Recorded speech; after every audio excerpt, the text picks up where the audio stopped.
Gusto naman kaya mga kabayan, naririnig naman ako at ako magpapakita naman sa inyo ng masarap na luto. Bago, kakaiba, siyempre naisipan nating lutuin para ipakita sa inyo. Tayo magluluto ng hipon at talong. Yan ho. Sana panuorin ninyo hanggang dulo at talagang pag magagawa ninyo, hindi kayo magsisisi at napakasarap din.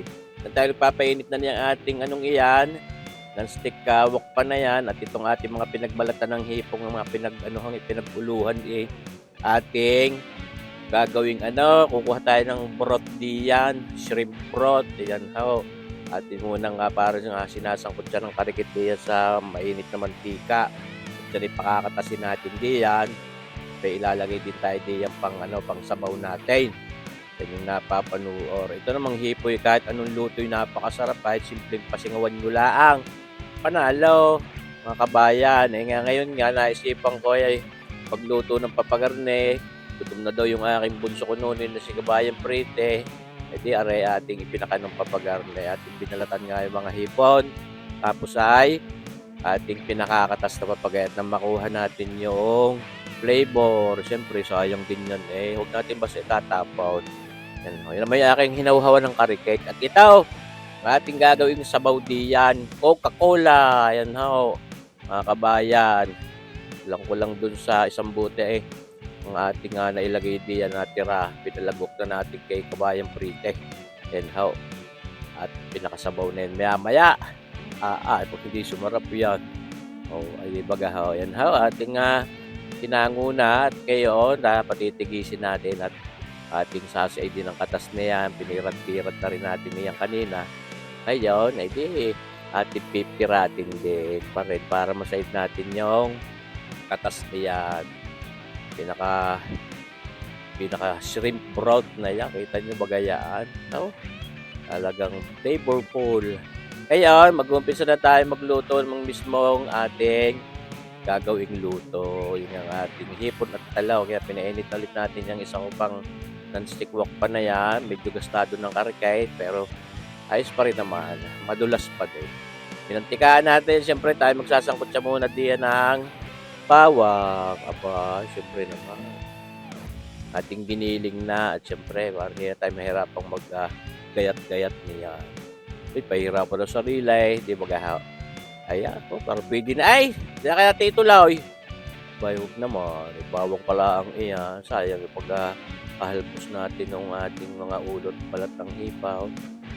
Yan ho. Di atin sasakotsahin lang ng papagayaw, mga kabaya, kahit papagayaw, kung anong ibig ninyo. At lalagyan natin ng mga isang kutsara at kalahating butter na yan. Unsalted butter pang ginamit natin.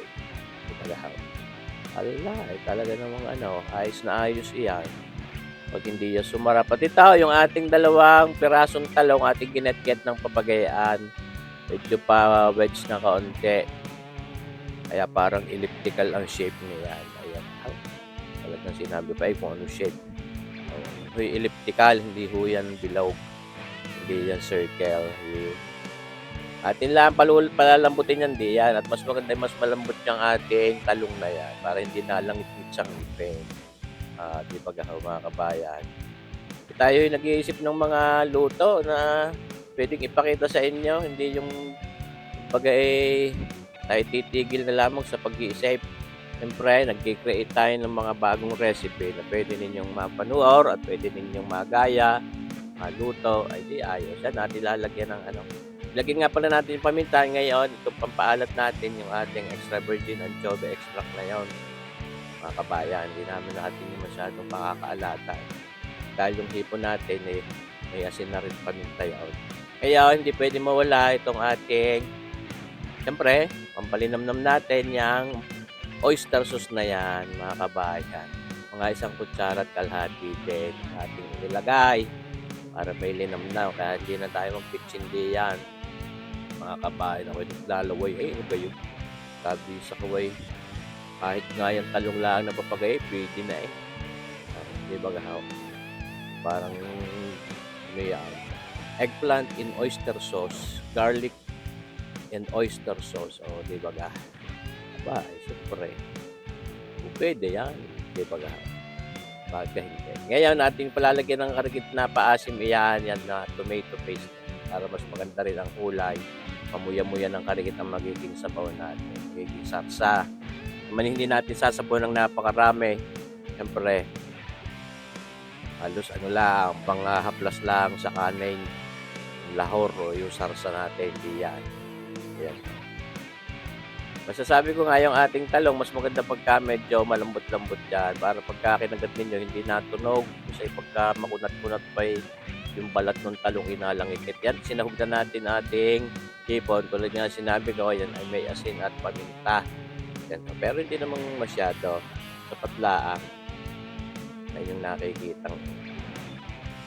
Ano yung hindi na rin natin masyado pakakatagalan ng pagluluto niyang hipon para hindi kumunat yan. Hindi na overcook na kunat yan. Okay. Oh, nakakapaglaway. At ito, yung ating shrimp broth na yan na ating ginawa na may Coca-Cola. O, di ba gaho? Yan ang ating sarsa. Ano man, siguro na imagine nyo ang lasa niyan, mga kabayan.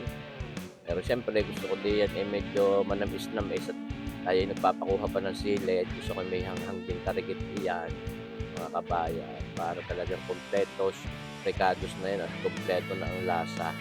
Namis-namis, na maalat-alat, na pasim-pasim, na hanghang, ay di ba gaw? Kompleto ang sarap. Ay, ako'y naglalaway tunay, mga kabayan. Yan ho. Ako nga, yan, lalagyan natin ng karikit na patamis. Mga isang kutsaritang brown sugar na putlain. Ayan ho. Para may tamis ng pag-ibig. Po, siyempre naman. Yan ho. Ako nga, hindi ito marami ang sabaw. At yan ho yung ating medyo palalaputan pa rin ng karikit. Gagamitan natin ng kasaba starch yan. Pampalapot natin para mas maganda ang consistency. Ayan ho, mga kabayan. Gaya yan, sarap. Happy sa kawan. O, di ba gaho? At ito, siyempre, aking tinimusan ay naghahanap ng karikit na alat. Naglagay tayo ng asin para pantanggal labnak. Dinagdagan din natin ng karikit pampaminta para mas pabango at mas masarap. Oh, tunay. Lapit na yun sa katotohanan. Kaya ito, nakakitas na ng dalawang sili. Si kabayang Commander Mabilis doon sa kanyang tanim sa likor. O, di ating pinupot-pipitan ng mga 2 pirasong sili mahanghang iyan. Para mas masarap, kompleto ng sarap niyan, mga kabayan. Kita nyo ba gayaan? Talaga namang ano. Halos malapot-lapot na rin kung tutuusin. Iyan, siyempre. Pero gusto ko mas malapot-lapot pa dahil pag nalamig ay para hindi nalamig. Pano tayo ng mga isang kutsaritang kasaba starch sa kasaba flour sa tubig. Normal temperature lang na tubig at ating ginamit na pampalapot dyan, di ba gaho? Oh, ay tunay, mga kabayan. Kung hindi na lang nagpainit ng sizzling plate, ay talagang pagkari, sinarb mo sa hapag ng lantakan, kahit sa hapag ng barikan, ay pagka hindi pinag-agawan, ay aywan, mga kabayan. Ako'y naglalaway na tunay. Di ba gaho? Gourmet na gourmet ang dating niya. Pag sa restaurant, pwede nating magawang yan, sa mga paninda natin sa mga kainan, yan na ho. Ating pa bibigyan lang ng karikit pang exposure, ayan. Na patay na rin ang apoy na yan at nang sa gayon ay para hindi na ma-overcook yung ating hipon. Ayos na yan. Tunay kayo. Madali-dali rin kainin at yan ulat takan ayan, wala ng mga balat. Hindi na mahihirapan si Punsong magbalat niyan. Susubo na laang. Kitirang buntot, siyempre, yan ho, kita nyo mga kabayan. Gaya yan, sarap. Oh, tunay. Sana ho'y makakapaggawa din kayo na rin. Kasi hindi naman, kitang-kita naman ninyo, kaya-kaya nyo din gawin. Ayan ho. At yan na nga, lalagtakan na nga ni kabayang prite. Aba, ay ayaw ng kanin kakita ng banse, yun daw ang kanyang lalantakan. Sabi ko, bakit naman hindi po pwede? Para din mang kanin yung tinapay na yan. Ay, di ba gaho? Maraming salamat sa inyong panunood, mga kabayan. Sana hinaibigan ninyo itong ating video ito at abangan nyo pa rin palagi ang ating mga susunod pang videos.